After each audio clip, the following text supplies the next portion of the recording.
give a hand to Leo Montañez for compiling that for us. Last year's keynote. Who was here last year? Raise your hand if you were here last year. Last year was pretty amazing. We had everything in the keynotes from magic to Madagascar autistic cockroaches. You would think that would be hard to top this year, but I think we just might do that. Let's get a feel for who's here. Raise your hand if you work in a school district. Welcome. Raise your hand if you're a graduate student. Great, we welcome you too. Part-time instructors? Full-time faculty or staff? Okay, and none of the above? Okay. If you've been to one or more Sun conferences, please raise your hand and keep it up. If your hand is not raised, look around. You may want to network with other newcomers or perhaps with veterans. Now please keep your hand up only if you've been to at least 3 Sun conferences. Now please keep your hand raised if you've been to at least 6. That'll be most of them. Wow. We applaud your ongoing commitment to professional development. This year's conference has 89 presentations, 210 people pre-registered, and probably we're getting close to 300 by the end of it, which are the highest numbers in a decade. We're very happy about that. As you can see, author institutions range from several school districts and higher education institutions in our region, several universities outside our region, and even outside our nation. Those visiting our campus today see that it's undergoing some exciting physical transformation. And as wonderful as that is, let me share how UTEP's president, Yolanda Natalicio, has transformed our campus in other ways as well. Since coming up through the ranks here to start her presidential service 27 plus years ago, UTEP's enrollment has grown 54% and reflects the demographics of the Paso del Norte region from which 90% of them come. Also, doctoral programs have grown from 1 to 20. Dr. Natalicio's leadership has been recognized nationally with many awards, keynotes, and appointments. One example directly connected to our conference is that Dr. Natalicio was selected last year to be in the inaugural cohort of members of the Academy of Community Engagement Scholarship, a binational think tank co-founded by Dr. Lynn Blanchard, which is tomorrow's keynote speaker. Also, Dr. Natalicio has a long-time connection with Yolanda Moses, today's keynote speaker, who also has presidential experience. Our first Sun Conference of UTEP's second century has the theme, Educating the 21st Century Student. And so it is fantastic and fitting now to have words of welcome from the architect of a national success story in educating the 21st century student, Dr. Natalicio.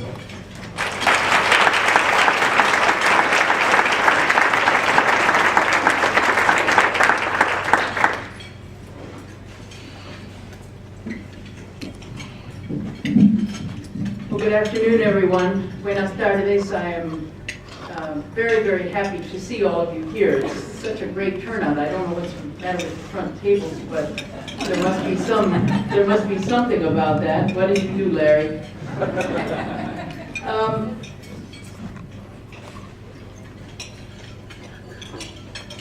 As Larry was, I'm changing totally what I was going to say. As Larry was talking about all these things that have happened at UTEP, I was struck by the fact that that often is what people say when I'm introduced, and the truth, of course, is that it's a huge team effort involving everybody in this room and a whole bunch of other people who make it happen. I think what's so important for us to understand is that these sharings, these convenings at which people with common purpose and a commitment to student success come together really do make a huge difference in the way UTEP does its business. I was yesterday in Austin and talking with the board of the Kresge Foundation, and they invited me because of the great work that a lot of people at UTEP have done, and they're impressed with that work. And so they invited me to the staff of the foundation, invited me to talk to the board. And as I talked with them, I was struck by the fact that so many things that we think are just normal, everyday kinds of ways of doing our work are quite innovative and amazing to people in other places.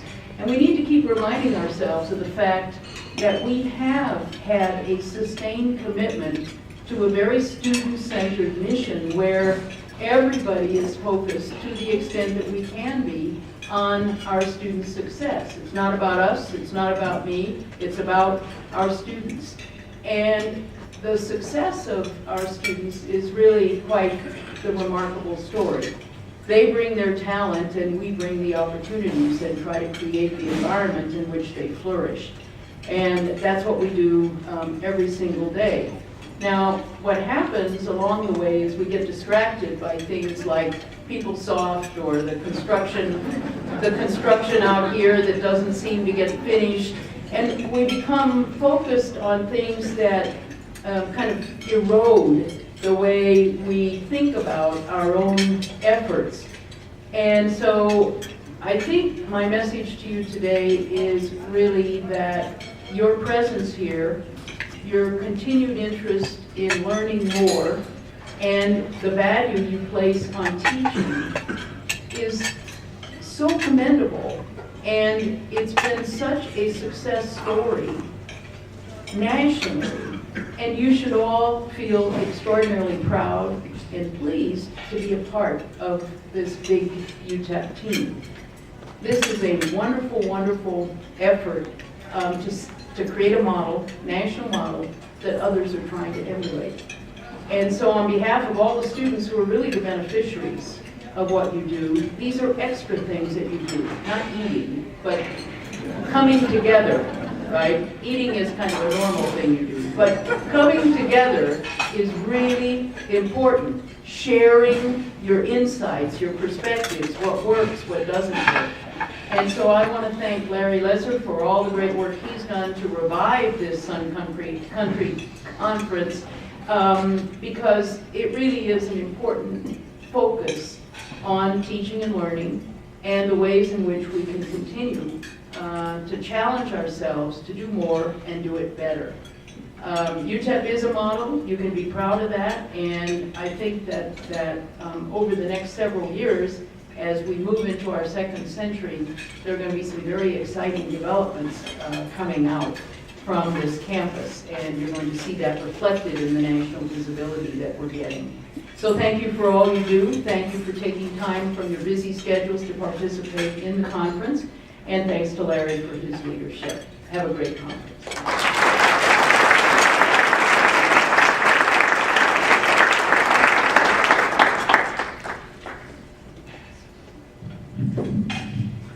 Thank you, Dr. Natalicio.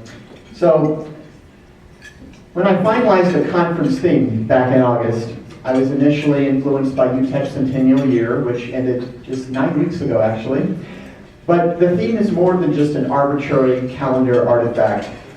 This truly happens to be a time of big change. On the local, state, and national levels, there are internal and external motivations to revisit the purpose, scope, and structure of higher education in our increasingly technological, complex, globalized world of opportunity and rapid change. As you see from this cover story earlier this school year in The Atlantic, some predictions about change in higher education are quite dramatic. The headline says, "Is college doomed?" I doubt college is doomed, but it is changing.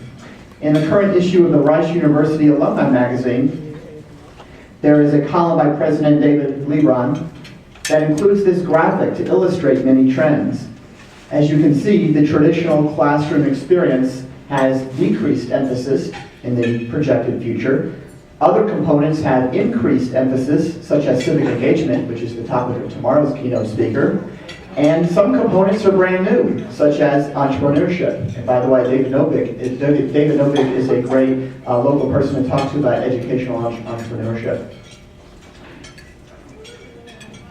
On page 1 of your program, the first paragraph lists these 8 specific ways how the theme of our conference this year can be explored. And I feel they are covered collectively by our 89 presentations.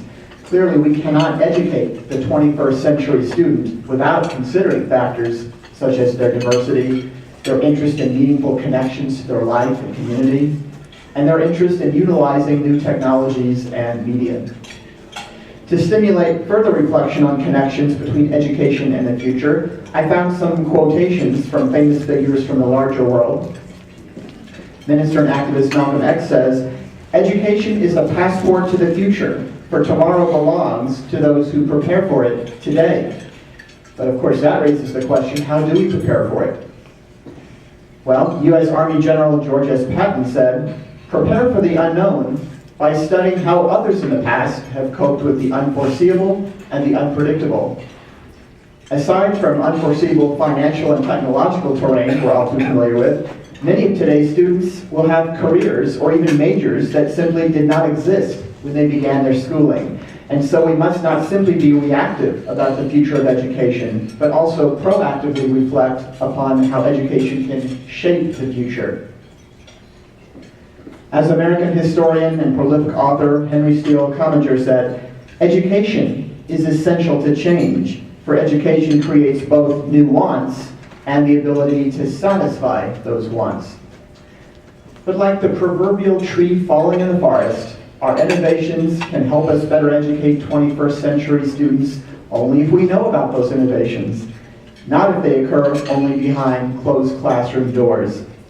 So a conference like this is a great opportunity to do that sharing. But sharing is not limited to the Sun Conference.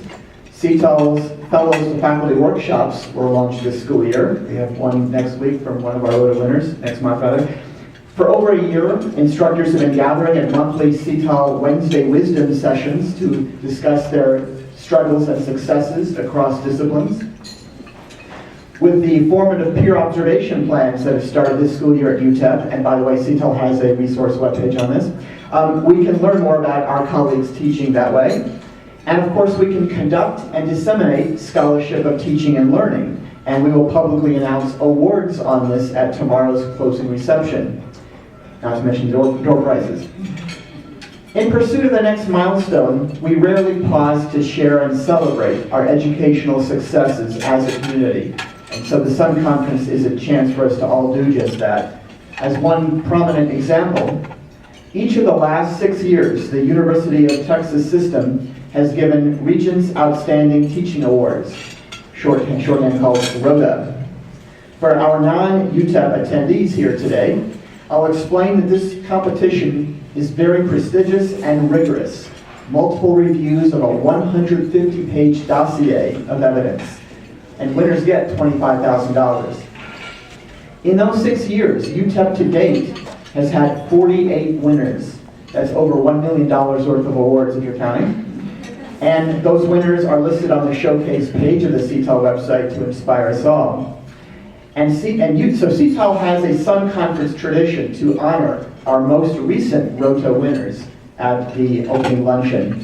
And by the way, CETL's connection to ROTA strengthened this school year because we not only launched a ROTA resources webpage on our website, we also began coordinating UTEP's internal review and refinement process, which is formally done by the Provost's office. Thanks to the work of Peter Golding's committee of past ROTA winners, as well as help from editor extraordinaire Cheryl Torsney, if she's here, we predict lots of 2015 winners this summer. And by the way, prep for 2016 ROTA Awards begins now. The timeline is already on the website. You can begin working on it over the summer instead of being rushed during the school year. So, as I call your name, recent ROTA winners, would you please come to the front and stand behind the table by the frame with your name?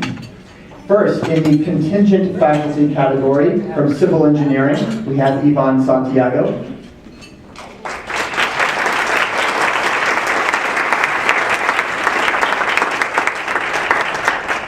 As an aside, Yvonne happens to be the faculty member who is the current winner of CETL's prestigious Giraffe Award.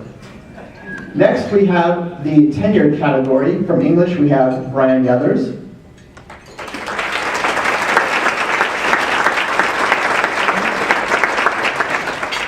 Next, we have the tenure track category where all 3 of our applicants won, and 2 of the 3, I believe, are married to winners from last year, so interesting connection there. Unable to be here today from Educational Psychology and Special Services is Gita Obretti. Please give her a hand, okay. From Political Science, we have Jose Villalobos. And from mathematical sciences, we have Amy Wagler. So before we give you the signal to lift your shirts, the ones over the frames, that is, let me comment about what those shirts are. This is the shirt, a closer look at the shirt. Our graphic designer, Kati Medrano, which is over there, Kati, you can raise your hand, there we go. She made wonderful wearable art out of my bilingual caption, and the caption is that teaching is a journey that matters, necesita.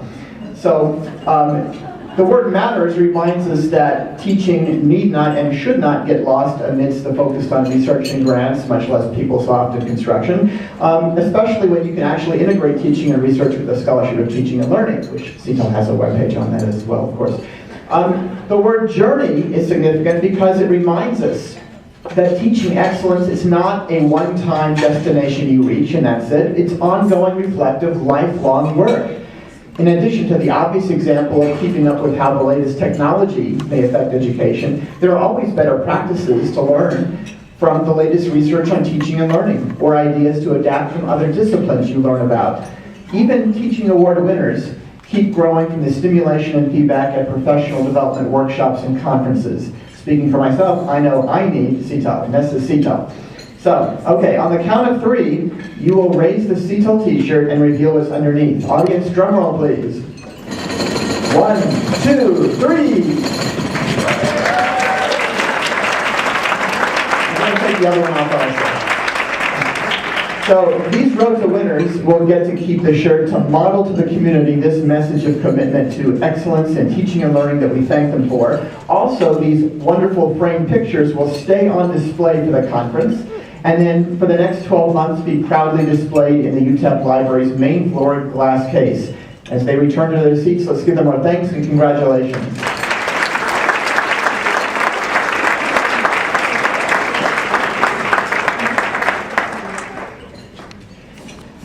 And now we thank those who made the conference happen.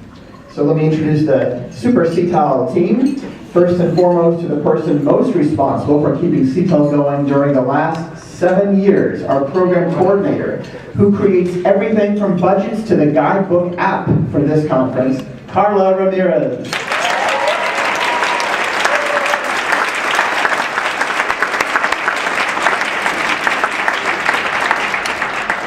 Since January 2014, Dr. Peter Golding has been serving as CETL's Provost Faculty Fellow in Residence. He's been incredibly valuable as my right-hand man, which is fortunate because I'm left-handed.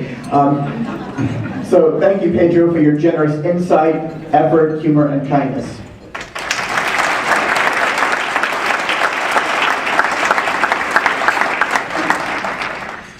We also want to thank CETL's fantastic team of undergraduate students. We have our videographer, Leo Montañez, our graphic artist, Kati Medrano, and our webmaster, Luis Alcantar.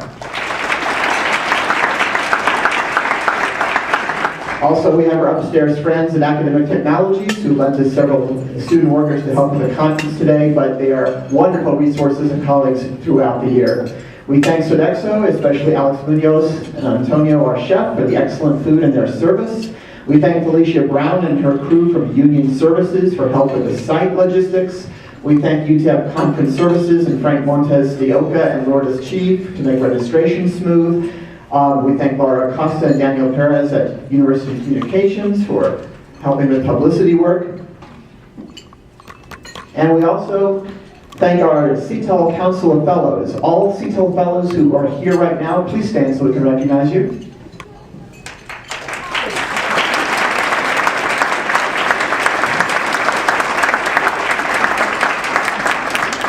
So we thank the fellows for their help in double-blind proposal reviewing and session moderating for this conference, and more generally for being an ongoing sounding board, resource team, and liaison with their colleges during this crucial, exciting time in CETL's history. Also, thank you to former fellow Art Duval for assisting with the proposal review this year. Now, for those UTEP folks thinking about applying to be a fellow, please talk to a fellow about what a valuable experience it is, and see the CTEL website for streamlined application information, because the deadline to apply is in 2 weeks, and we especially will need people from College of Science, Business Administration, School of Nursing, Engineering, and Health Sciences. Speaking of deadlines, there was a handout that you received listing some other upcoming dates. So you have that. That's some workshops and end of year reception. Also this year we had a record number of conference sponsors. They are listed on the inside front cover of your program. So let's thank our sponsors for their support.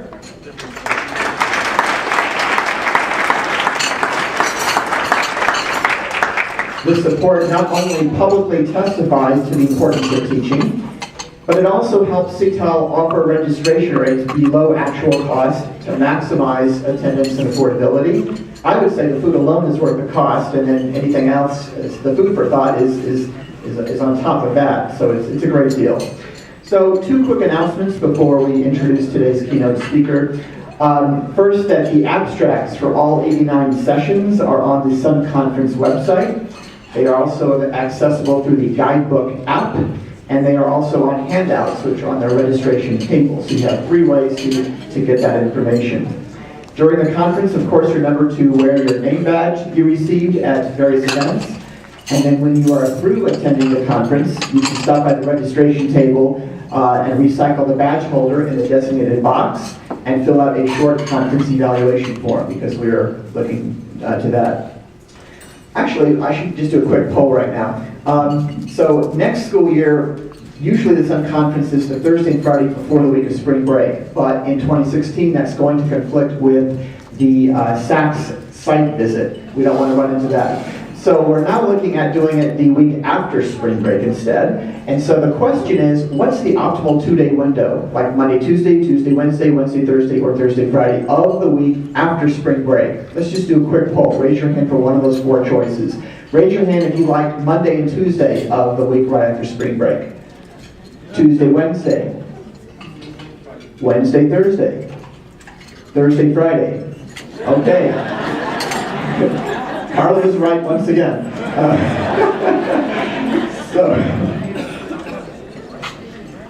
So now the keynote speaker. So first of all, today's opening luncheon and keynote speaker would not be possible without the support of many.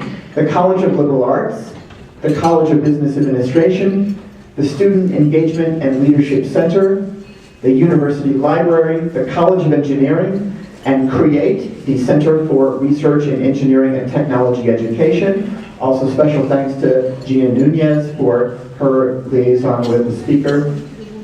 So it's no secret that our 21st century students are more diverse in many ways. But most of us in higher education did not take, say, multicultural education courses or otherwise have structured opportunities to reflect on not only how to avoid diversity's pitfalls, but also how to tap diversity's amazing resources. Sometime you might Google a Scientific American article from this school year called How Diversity Makes Us Smarter. It's really cool. Gary Howard says about diversity that the diversity of the students we teach is not a choice, but our responses to it certainly are. And so we are very glad that we'll be able to learn today with an expert on a 21st century understanding of diversity. I'll share just a couple of highlights from her bio on page 2 of your program, as well as a couple of facts not in it. Dr. Yolanda Moses has researched the origins of social inequality in several countries. Her recent research includes a focus on issues of diversity and change in higher education in the U.S. and other countries, and this has led to funding from the National Science Foundation. Beyond her outstanding faculty accomplishments, Dr. Moses also has a big picture view from having served as president of the American Anthropological Association, president of the American Association for Higher Education, and president of City College of New York. I actually did the math. Dr. Moses and Dr. Natalicio collectively have a third of a century of university presidential experience. A non-academic fun fact that I learned about Dr. Moses is that she has a passion for Marvel comics and science fiction. Now, I was a little worried when I first saw her itinerary because it showed her flying out of Ontario, CA in the winter. I'm thinking, oh, no wait, there's an Ontario, California, it's not Canada. So, and we're also extremely grateful that she did not just come in for the day of her keynote. She arrived Tuesday night, and she spent yesterday inspiring and meeting with several groups, such as the Student Affairs Group and the Liberal Arts Honor Students. And so we're very grateful to have the gift of her time and her expertise. Let's give a warm Sun Conference welcome to Dr. Moses.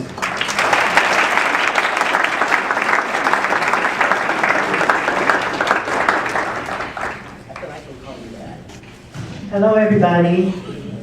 I'm very happy to be here for several reasons. One, the last time I came to the university, I came to El Paso, I was on my way to someplace else, actually, and I was too young to understand the importance of this institution. So I'm happy to be back after many years to do that.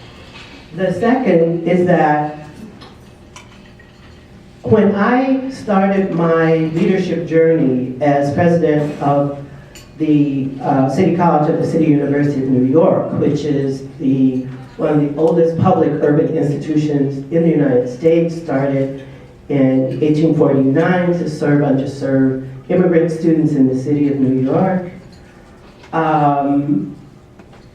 It was in a crisis situation, which is probably why they hired me, because nobody else would take the job. But one of my first meetings I went to, I met Dr.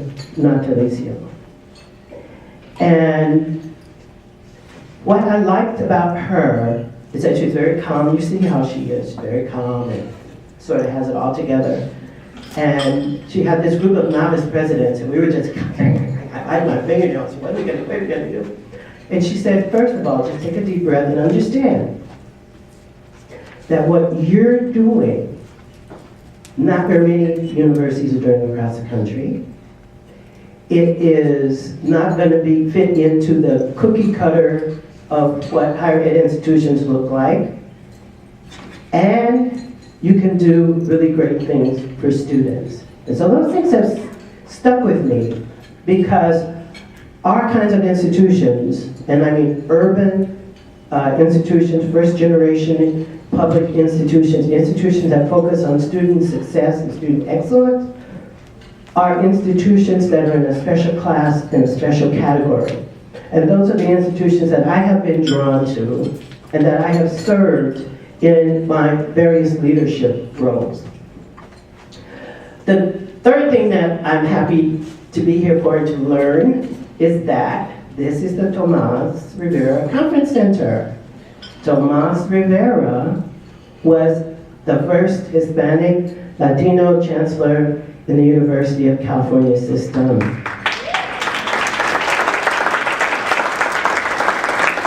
At UC Riverside. And every day I walk across the campus to the Tomas Rivera Library. So I have my picture taken under the picture, and I'm going to take it back and post it for folks back at UCR to see, because we just had a huge celebration of his life and his work on our campus. So you see, I feel like family already. So thank you for having me. What I'm going to do today, in the time that we have together, is to give you my thoughts about using a 21st century kind of framework to support teaching and learning, which is what we're all here to do, in a diverse classroom and inclusive classroom. And they're becoming more and more that way all across the United States. And to talk about ways we can heighten and benefit from opportunities to learn from our students and to learn from each other about how to engage students in a meaningful way, given the fact that the kinds of issues and the kinds of things that our students are tackling may not be exactly the kinds of things we learned when we were coming to college 25 or 30 years ago, and in my case, sometimes even more than that. So, but that's as far as I'm going in terms of that. So what I want to do today, and then I want to have some time for you all to talk among yourselves and then with each other. So I'm not going to talk at you the whole time. So this is the overview of our presentation. I want to say a few words about diversity in 21st century higher education, who our students are, how they learn, and ask the question, are we as faculty equipped to teach them? If not, what do we need to do to build our own capacity to do so?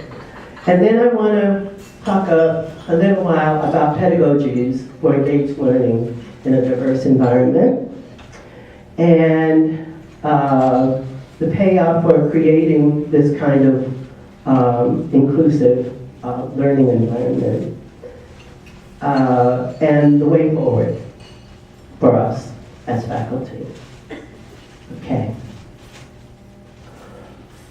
I was asked, and you have this in your packet, I think, by a university in Europe that I have worked with for a while, to talk about the state of what we call diversity here in the U.S. in higher education. And it gave me an opportunity to step back and to think about, in some very real ways, the things that we've been working on for 30 years.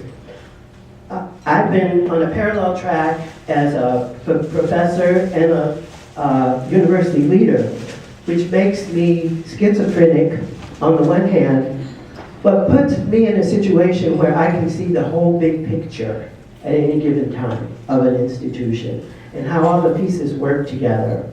So I sit in the chancellor's office, and we call people chancellors at my institution instead of presidents. So I sit in the chancellor's meeting and hear them grouse about faculty, right? And I'm defending faculty in that meeting. And then I go to my department meeting and hear my faculty meeting talk about administrators and how they don't get it, how they don't understand anything. So I play kind of a bridge role, and in that bridge role, it gives me the opportunity to be both an insider and outsider at all times. And so that's kind of how I see myself. And I am able to ask questions about it. So the article that I wrote had to do with taking stock of where we are as colleges and universities in dealing with diversity, excellence, and inclusion, and talking about institutions' roles in making sure that we're creating environments for our students to be successful.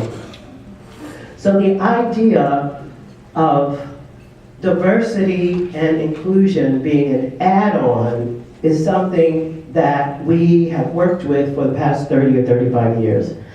And what I am saying, and people that I work with who've been doing this work a long time, is that it's not about adding students and stirring, it's not about adding programs and stirring, but ultimately what this is about is rethinking the enterprise, rethinking what we do. Because if our focus is on students, putting students at the center, then we're talking about paradigmatic shifts of all kinds that our institution has to go through in order to do that. So we're looking at that. So diversity becomes then a core value, and diversity becomes a core value in knowledge production. Teaching and learning, and it's really, really important. I come from a research university, University of California, Riverside, where everybody is expected to do research. So the whole idea of what is valued around research is constantly contested. And so introducing the scholarship of teaching and the scholarship of engagement as models into this system sent a lot of ripples, because The idea was, is this really the kind of research that we should be doing at these institutions? And I don't need to tell you, you know about how hierarchies work, you know about how silos work. Well, there are hierarchies, or have been hierarchies of research. You may not have to go through that here at the University of Texas, but certainly we do that at the University of California. So diversity as a core value has to be integrated into the research as well as the teaching model. It has to be involved in knowledge production. And this is where conferences like this are so important, because there's so much we still do not know about how learning takes place in our classrooms. And the fact that our students are making us think differently about who we are and what we do means that we're creating new bodies of knowledge as we do our work. Those of you who go to conferences like POD or conferences, AAC and U conference, or conferences having to do with the scholarship of teaching, scholarship of learning, understand what I'm saying. So who is doing this work? Generally it falls on the shoulders of people like yourselves, and it's something that you get patted on the back for. And in the case of UTEP, the fact that you're recognizing folks doing that work means that you're sort of out ahead of the pack. But there are many institutions here in the United States where that is not the case. And so the idea of diversity is one that is still fights for centrality as an educational excellence issue. So the imperatives that we've had in the past around diversity have focused on competitive advantage, they've focused on national interest, even demographics. And what we do at UC Riverside is to say, yes, all of those things, but we want to embrace, in addition to educational excellence, a social justice component.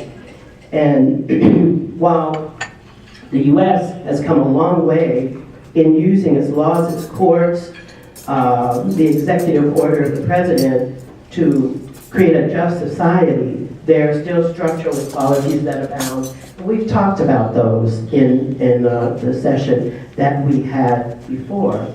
So, you know, who would have thought that the election of Barack Obama as the first African-American president of the United States, both in 2008 and 2012,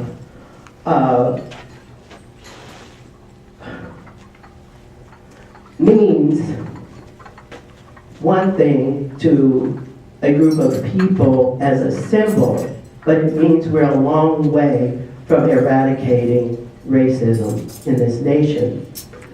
But the fact that the narrative can be that simplistic is something that begs for an academic analysis, a problematizing analysis. As a matter of fact, the Southern Poverty Law Center, which you all know is a civil rights organization, with a long history of fighting racial and other kinds of equality, they keep track of hate crimes in the United States.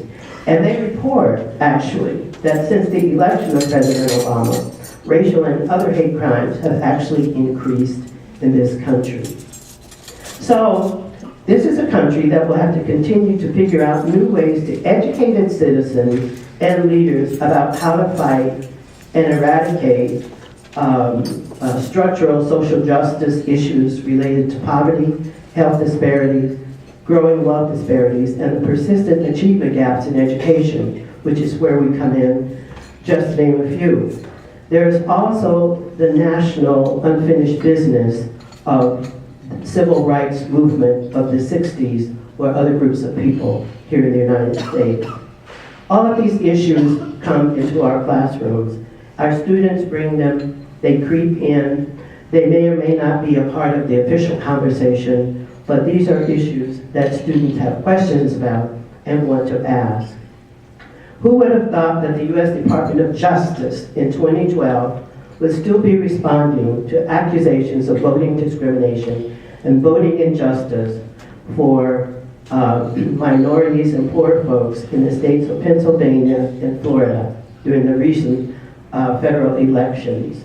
Unfortunately, the U.S. is still plagued by these scourges and all kinds of bigotry, whether it's racial, religious, as we see in the Islamophobia that is rising on our college campuses and in our society, sexual and gender issues with the passage of the Violence Against Women Act and the kind of pushback as it's being enacted on our campuses. I don't know if it's happening here, but it's happening in other places. So it is therefore a diversity imperative that higher education and our classrooms continue to play a critical role in the 21st century to provide a moral compass to help steer our nation toward walking its talk about justice for all.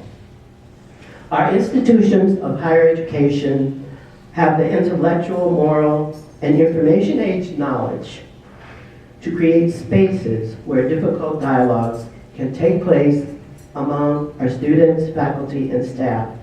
Our institutions have the capacity to help this nation, particularly institutions like yours and like mine, to confront these seemingly intractable national problems through our research, through our engagement, through our service learning programs, through our understanding of policies and our practices that will have profound impact on our students and on our society over time. So that gets me to the point of talking about diversity and our engagement in these issues as educational excellence. This is not peripheral. This is core to what we're doing today in the 21st century. This is core to who we are and what we do in our classrooms. So, diversity as an educational excellence issue. Our changing demographics make our needs for rethinking and reframing U.S. higher educational systems and our classrooms really a national priority. We're on the vanguard of that. We are designated as Hispanic serving institutions. And I have not been to a conference, I don't know if you have. If you have, I would love to know about it, where the conversation was, what does it mean for our students and our student education to be a Hispanic serving institution? Have any of you been to that conference? Has there been that substantive conversation? Well, I think it really is something that we ought to do. Given these changes, we need to create equitable spaces for the success of our students. If you put the students at the center, Hispanic serving institutions means that you serve your students, right? And you give them what they need to learn. If our institutional structures are not aligned, then we must realign them with our new commitment and realities. For example, our public, primary, and secondary schools are becoming more and more diverse along just about every dimension you can think of. This is not new information. We had this information 35 years ago across the United States. The question is, has the public school system that feeds students to us changed in order to do that? So we're not just talking about large urban schools, but the fact that local schools in small communities all across the nation are becoming more diverse. For example, in small Midwest communities as well. Are our schools of education and our universities equipped, both administratively and pedagogically, to graduate pre-K-12 teachers who know and understand how to engage the diverse students in these classrooms? Our nation stands at a critical juncture, I believe, concerning its ability to engage both the challenge and the promise of what it means to be an inclusive and engaged pluralistic democracy. So this is not just about us being good at what we do. It's not just about us educating our students. But I would say that the future of this nation depends on what we do in our respective institutions. So this means, as a country, the United States needs to build on its pluralism, not divide communities politically. Democracy and democratic communities all across the country need to be revitalized. The role of institutions of higher education in the United States have been in the past to educate its citizens. Now, this has not in the past always meant our students. That was not the original intent, but it is the intent now. To produce new knowledge and to create new ways of knowing. To do that will require structuring and executing change around diversity, inclusion, and educational excellence. I would say that for 40 years, higher education has grappled with the meaning of diversity, multiculturalism, and issues of equity. The approach to diversity in higher education has been very fragmented and piecemeal in the past. What we're calling for now is a new framework and paradigm that links the value of diversity with national imperative that I've mentioned before, and to link those with the core values and the practices of our institution. Research and teaching are central to that change and are central to building this new framework and paradigm. We already are beginning this, and the work of Adrienne Kezar and Darrell Smith and others call it building institutional capacity. While there are many lenses through which we can look at these issues, it is clear each year that the solution to building a new, transformative, and sustainable model for diversity institutional success on our campuses does not lie on the shoulders of our individual students, but it lies on our shoulders as faculty and as staff and as senior administrators. The responsibility to conceptualize, oversee, and guide that change rests at the institutional level and with institutional leadership, and faculty are the leaders of the curriculum and the classroom, and faculty work with student affairs on co-curricular issues. So it is the role of institutions and leaders, which I'm including all of you, who run them to build these new models that serve the nation. So if we are to look at how our campuses are different, we can see that over time the demographic shift has increased. And this is nationally, right? That we have a younger population, that minority populations are rising, that Hispanic and Asian American populations are rising, African Americans to a slight percentage. And there's also an increase in non-Christians. What's interesting about this is that while we're predominantly still Christian nation, we're becoming more Catholic, and when you look at the varieties of ways that people are non-Christian, it's not just Islamic, it's other religions as well. These are our students. And if we're in a public institution where church and state are supposed to be separate, how do we serve our students if in fact part of them being, part of their identity has to do with them turning toward Mecca and praying every day, which includes the time that they're on our campuses. So those are the kinds of issues that we have to engage in. There's an increase in social, political, and civil rights for LGBTQ students, and I understand you have a club here on campus.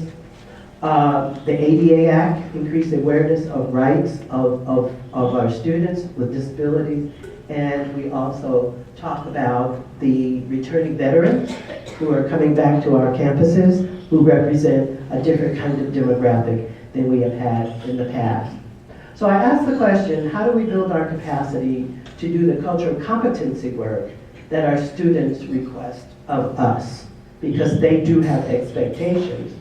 What kinds of issues should be discussed in inclusive classrooms? I would say any kind of issue could be discussed in inclusive classroom. Should any topics be off limits? Are there things you absolutely should not talk about on our campuses? We just did, and I'm sharing this with you because we haven't gone really public about it, but we just did our first ever campus-wide climate survey to get baseline information on how our students felt about our campus. And while 75% of all our students say they like being there, they like our diversity, they like all that kind of stuff, there are 25% of our students that were adamant that they perceived that our faculty shied away from issues they wanted to discuss in class. They just said, oh, we're not going to talk about that. You know, when you read the anecdotes, we're not going to talk about that now. There's no place in this classroom for that topic or that subject. So what were those issues? Those issues had to do with identity, right?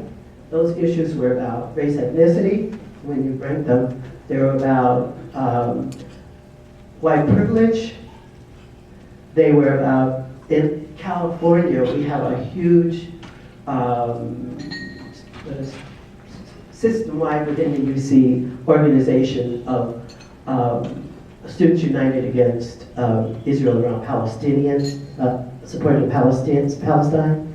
We also have a very strong Hillel. Do you guys have a Hillel here on your campus? For Jewish students. And so that's a flashpoint in terms of students engaging and interacting outside the classroom, but those discussions come to the classroom and they get shut down, right? So that's it. And then the sexual assault, sexual violence, we don't have a lot of those cases, but there's do you have fraternities here on your campus? The fraternity culture pushing back against the academic culture, gender culture. We had a situation where, have you all ever heard of the TV station called Adult Swim? Okay, we had an event sponsored by Adult Swim on our campus. And you know those little jumpy houses? Well, the students, bless their hearts, they brought the jumpy house, and the jumpy house they saw in the catalog was not the jumpy house that got to campus. The jumpy house that got to campus, when you came out of it, you know, it's like you go in one door, and then you go around and then you come out the other door. The door that they came out of were two women's legs that were open. And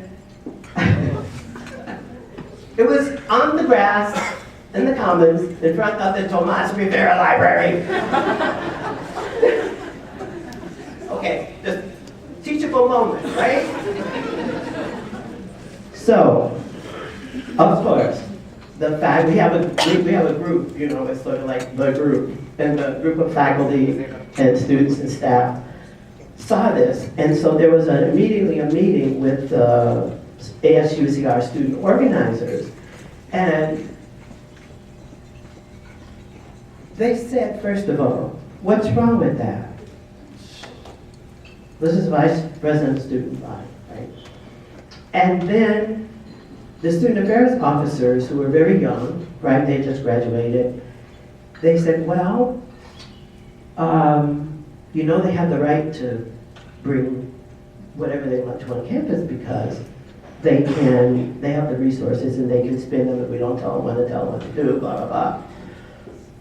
So our group basically said, you all, when you came here, signed a contract that basically said, you are UCR students, right?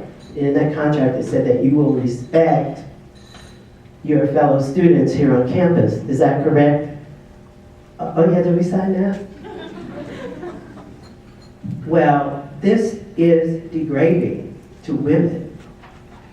And here is why. And so we had a whole series of workshops around that for student leaders and what have you. And we have a gender studies program that brought the issue to the classroom and created a toolkit that the leadership programs could use, but also the faculty in other classes who wanted to talk about the sort of structural inequalities around gender that go unmarked until stuff like this happens, right? Those are the kinds of things that, and then with the Violence Against Women Act, which is a new federal policy, the campus is really pushing. So what are some of the, so we're going to move so we can get into more discussion. So what are some of the pedagogies that we're pushing both at our campus but also in the literature to allow those of us who care about teaching in classrooms and what happens there to be able to handle situations? And that is, know yourself, know what your own hot button issues are, which is fine to have them, right? I mean, it's sort of like, you gotta have them. Because there will be times when your mind will stop working, when something happens, and you'll just kind of be frozen, and you'll say, I don't know what to do about that, right? Right? So know those things in advance, and that's, kind of helpful. And I was talking to a group earlier about devising personal strategies in advance for managing yourself and the class, because it's really going to be hard sometimes to know. To try to anticipate what topics might be explosive and design, pedagogical strategies, and many of you do this, small groups, free writes, reflection responses, to manage these sensitive topics, because how do you make something a teachable moment?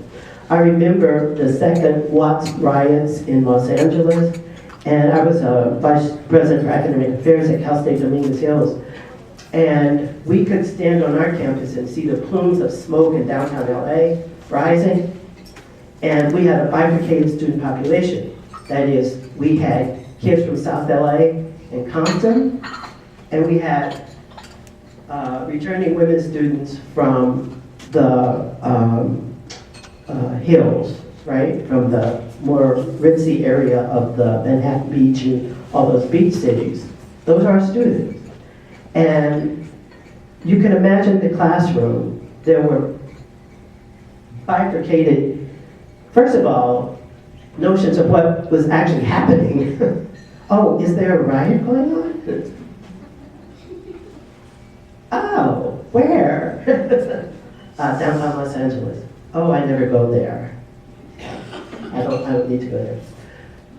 But what happened as a campus, that was not even the issue, because the students we could talk about, and I'll tell you about that too.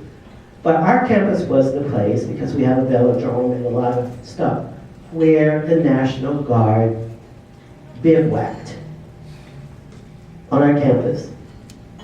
And I can tell you, it just sent ripples throughout the campus, because most of these young people lived in communities where people in uniform were not their friends.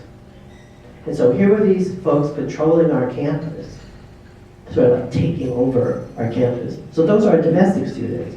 Then we have immigrant students that had just come from El Salvador and Guatemala to our campuses, and seeing military people in uniform made many of them apoplectic.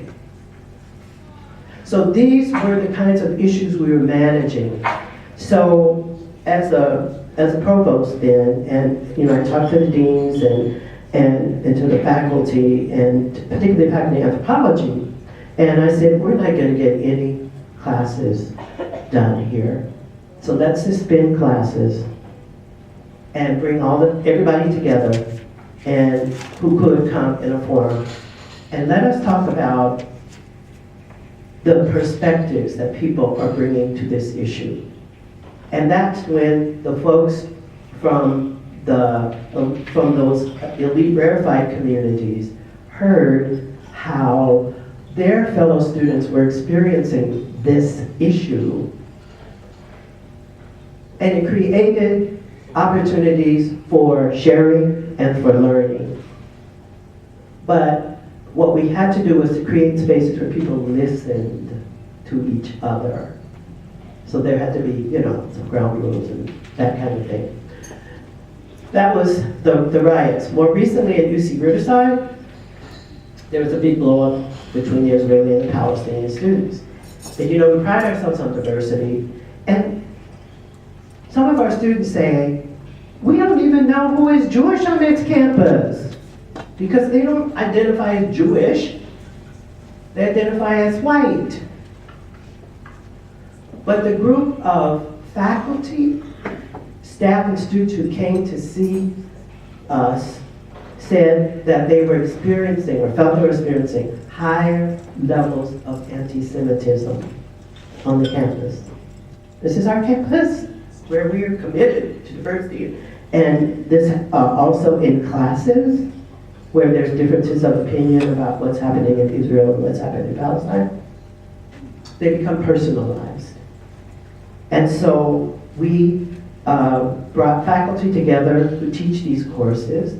And again, teachable moment. What do we do here? Some of our faculty, our Jewish faculty and our Middle Eastern faculty, to talk not just about that, but to talk about a history and a way of understanding the relationship of those two groups that most of our California-born kids didn't understand, right?